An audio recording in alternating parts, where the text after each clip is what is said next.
when were the paper clips invented? I'm not really sure. Okay. I'll get back to you on that. Okay. On this day in 1875, the first Kentucky Derby was held at Churchill Downs in Louisville, Kentucky. On this day in 1883, Buffalo Bill Cody's first Wild West show premiered in Omaha. Omaha? Omaha. Uh-oh. On this day in 1884, Alaska became a U.S. territory, otherwise known as Seward's Folly. On this day in 1954, the U.S. Supreme Court unanimously ruled for integration in Brown versus Board of Education of Topeka. The ruling declared that racially segregated schools were inherently unequal. On this day in 1973, the televised Watergate hearings opened, headed by North Carolina Senator Sam Ervin, and we watched every minute of it. And even when they ran it again at night, we watched that too. Nah. That was my previous situation. But, moving on. Yeah. On this day in 1990, the General Assembly of the World Health... Wow, mouth has quit now. The General Assembly of the World Health Organization, WHO, eliminated homosexuality from the list of psychiatric diseases. 1990. Wow. Yeah, on this day in 1996, U.S. President Clinton signed a measure requiring neighborhood notification when sex offenders moved in. Megan's Law was named for 7-year-old Megan Kanka, who was raped and killed in 1994. And now the weather. Hey. Temperature in Dubrovnik is 64 degrees. Feels like 64 degrees. Mostly cloudy with a high of 63 degrees. Well, sounds like yesterday. Kind of, only a little reverse. Humidity is 65%. And all of the same neighborhood there. UV index 4, so it's, like I said, cloudy. Okay. And here we go. Bože blagoslovi Ameriku. And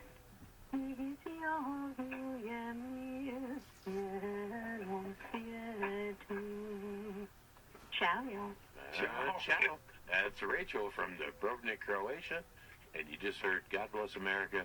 And I declare world peace in Croatia. And she got me on the Penguins. The Penguins. Geez, they chipped a hole in the ice with their beak. Well, I'm always impressed, like how smart critters are. And, the paymasters here. Yay. Yay. I'm always impressed with that. And so, it could be Dr. Rachel. I mean, yeah, it could be true. it's like my dad. He'd never tell a story, right? Yeah, never. He'd tell me stories about these things called the Skeezicks. The Skeezicks? Yeah, they were trolls that lived underneath a bridge. They weren't related to Snipe? No, they're bigger. They're trolls. Bigger than... Well, in Michigan, you have a whole group of people. Well, he's from Washington. Trolls. Yeah, he's in Michigan. He was in Washington. Oh. Why was he in Washington? Well, I thought he worked for Chrysler Corporation. When he didn't grow up there, his dad was clearing the land for the University of Washington, where the World's Fair was, like 19 whatever. Really? When they built the Space Needle in that? No, not that one. Oh. This is one of the first World Fairs in Seattle. Oh, way back like in 1890 something? Something like that. And he cleared the land and moved to Cedar-Woolley, which is where he was born. Did not know that. I thought you were normally from Michigan. I am. I was born and raised in Michigan. But he is from Cedar-Woolley, Washington. I'll be darned. Yep. And I think my mom was born in Detroit, but that's another family tree there. As they call it locally, Detroit. Detroit? No, they say Detroit. That's a French name, Detroit. Yeah, we know that. Yeah. Detroit means three somethings. Yeah, 3 lakes. 3 lakes, yeah. Where they... What is that? Erie, Superior, and Huron? Or Erie, Michigan. Erie, Michigan, and Huron? Yep. Okay. Yeah, I knew it had something to do with that. Yeah. Detroit. Detroit. Detroit. Detroit. Yep. That's French for three. Yeah. Well, speaking of three, let's stay with the third world. Yeah, let's head out to where the sunshine never happens because of the clouds from the tire fire, the smoke from the tire fire. However, the sunsets are beautiful there, where the pavement ends and the dirt begins. The home of the longest continuous burning tire fire, the town that someday will have electricity, and the town whose official town slogan is Silver Springs. Huh? Huh? We have Aaron. Hey, Aaron. Huh? Huh? Oh, hey, you know what? I'm actually at the ranch I'm at Wainema Ranch here this morning. Gorgeous morning. The sun come over the mountains there at about 5 o'clock, and boy, it's nice looking out there. I don't know if you guys can hear the horses and everything trying to talk to me right now. Paperclip. November 9th, 1899, William D. Middlebrook of Waterbury, Connecticut. Not only did he get the patent, but he also invented the machine, and Cushman, I think we all know that name, bought the patent up in 1899. And they trademarked the name Gem, which is what they call the new paperclip. Gem? Jam is what they called it. Jam? Hey, don't ask me why, I have no clue. Some survey results. We put a survey up a couple of days ago, had a little over 100 people have responded. Interesting answers. I'm kind of blown away. I didn't expect the answers to come out this lopsided. The first question we asked was, do you believe we the people deserve to have the food products we purchase properly labeled as to their ingredients? 100% say yes. No questions about that one. Question two, do you believe fast food restaurants, i.e. McDonald's, Burger King, Kentucky Fried Chicken, etc., should have to provide a disclaimer of country of origin and the nature of their ingredients? Again, 100% of the people responding are saying yes. In 2003, this is question number 3, in 2007, President-elect Barack Obama promised, or actually he was a hopeful at the time, but he promised the American people, if elected, he would get the American people country of origin food labeling because the American people deserve to know what they are buying. Do you believe you know what you are buying when grocery shopping? 100% of the people responding say no. And that's the one that really surprised me, was that answer there. I thought that would come in about 50-50. Well, now I see the berries, the berries, strawberries, blueberries, raspberries. They're marked whether they're a product of America or Mexico. And then I see that the shrimp is coming from Vietnam. So I think that hasn't proved, Yes. We are starting to see, and again, this is not because our USDA and our Food and Drug Administration are protecting our food supply. This is because we, the people, are screaming, hey, do your job. And that's basically what this is coming down to. When you look, I think the FDA, Tom Vlasic was the CEO with DuPont, and now he's in charge of the food supply.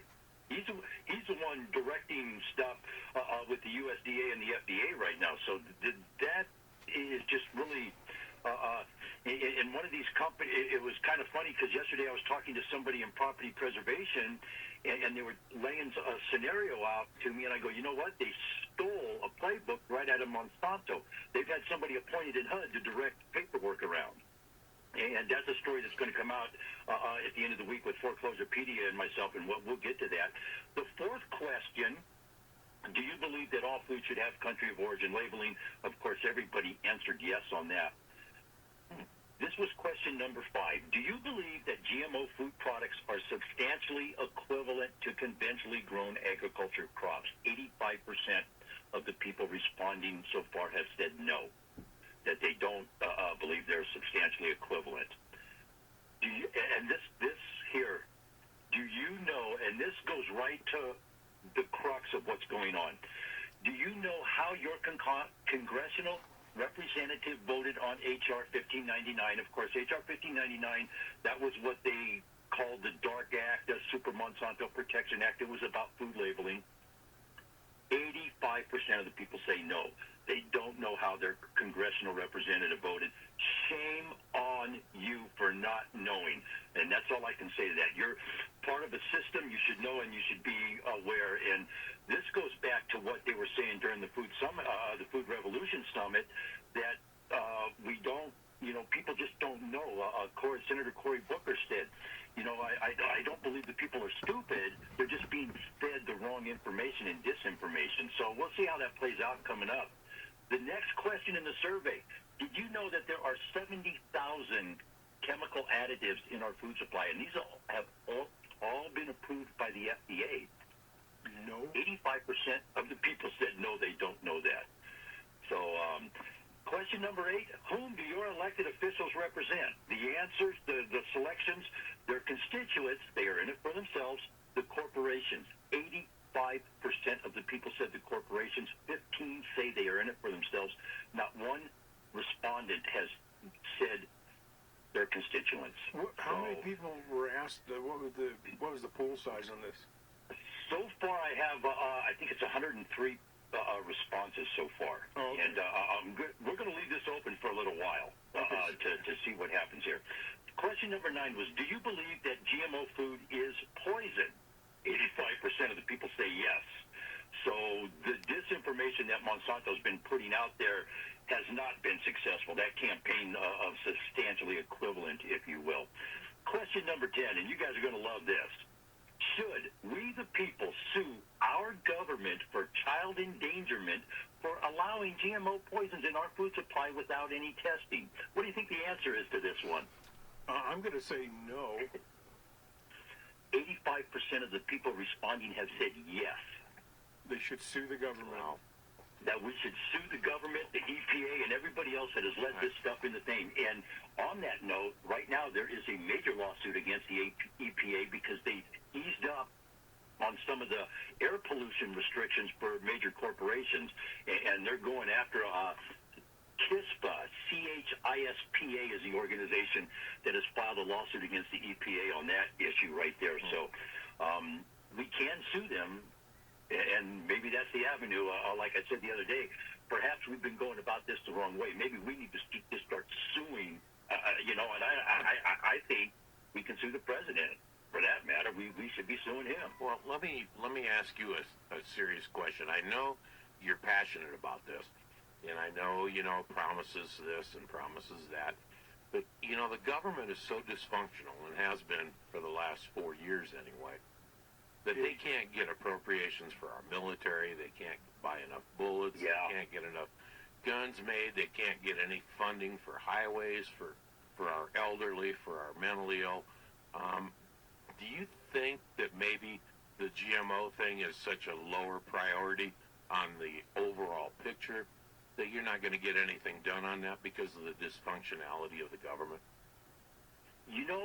How do you blame one person when they can't even get a bill passed to do something that would benefit seniors or children?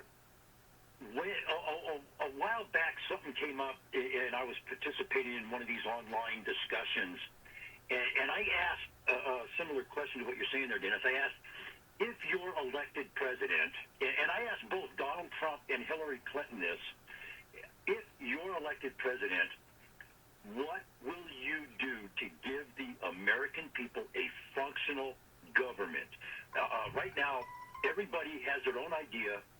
They're all fighting. Nobody wants to sit down at the table and talk, whatever they're doing.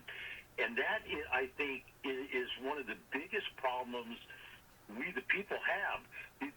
Everybody goes to Washington, and it's like they lose touch with what's going on back home. And, I mean, for years, Strom Thurmond, I believe it was South Carolina or one of the Carolina states. I'm not sure which one. And I posed a question like 20 years ago in a sociology course I was taking.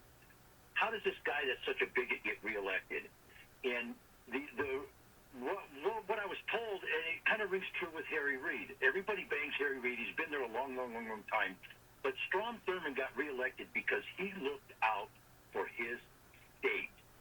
He's not with us anymore. And people agreed with his views, I guess.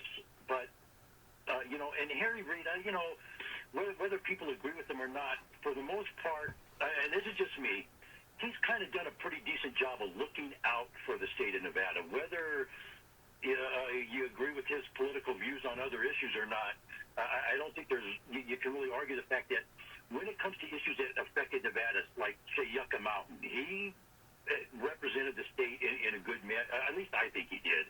And I don't agree with everything with all of his views. You're opening up a bag of You're going off on a tangent. Well, wait a minute. Now, you're opening up a bag of worms when you're talking about Yucca Mountain. Because myself, I am for that. I think that would produce a wonderful income for the state. I think it's safe. From all the engineers that I talked to while I was a planning representative, I'm convinced it's a good thing.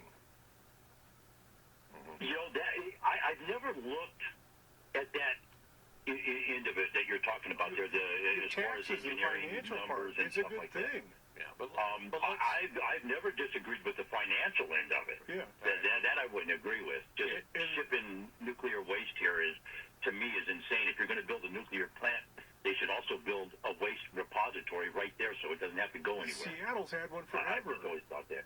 Yeah.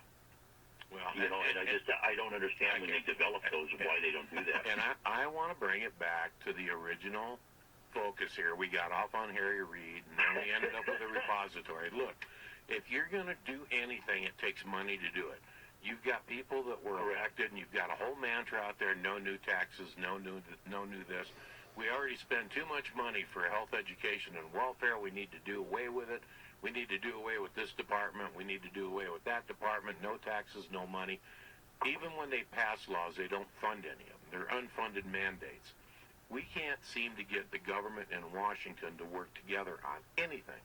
So if we can't get tanks and bombs and bullets and armored vests and armor for Humvees, if we can't get those essentials done for our military, the thing about GMO is never going to happen because it's so low on the priority.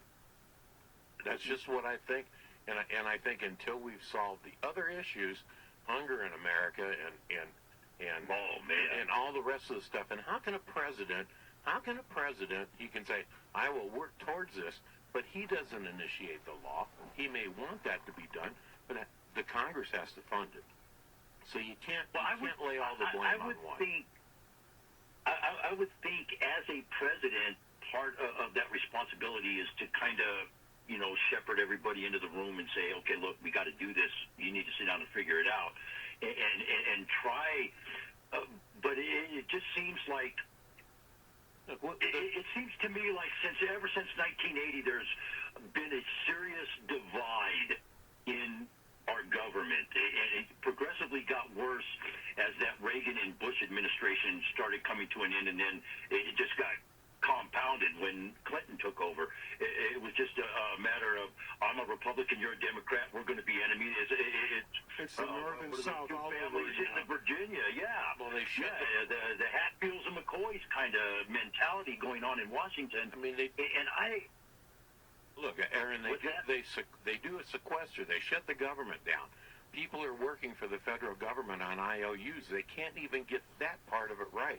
And I understand the passion about food labeling and for passing that legislation, and you got to keep harping at them. You got to keep pounding on the door. But until this government, our government, gets their heads out of their backsides, we're not going to get down to that issue, because that may be issue number 25. And the first issue we got to do is figure out how to keep the government working. And you know, there's all different ways to go about that, and we can agree and disagree about nuclear waste or Harry Reid or anything else. But none of it amounts to a hill of beans when you can't get the government to function. That's right. And that's Let me a good segue to go on to the next caller. Yeah, we've got people on hold, Aaron. We've beat this up pretty good today. So how do we contact you nowadays? Hey, just a little food for thought. Perhaps if all our politicians didn't have the free ride and they had to pay for everything out of their salary, that might change in Washington. We never know. 775-230-9915, folks. I'm up at the Wainema Ranch. We're enjoying sunshine and all the horses. Come on up and help the people out up here, because they can definitely use it. It's going to be a fantastic day, folks. Let's have a great time. Let's all be safe out there. All right, thanks, Aaron. That's Aaron, Silver Springs, Nevada. Let's go from Silver Springs to... Welcome here to the AM News.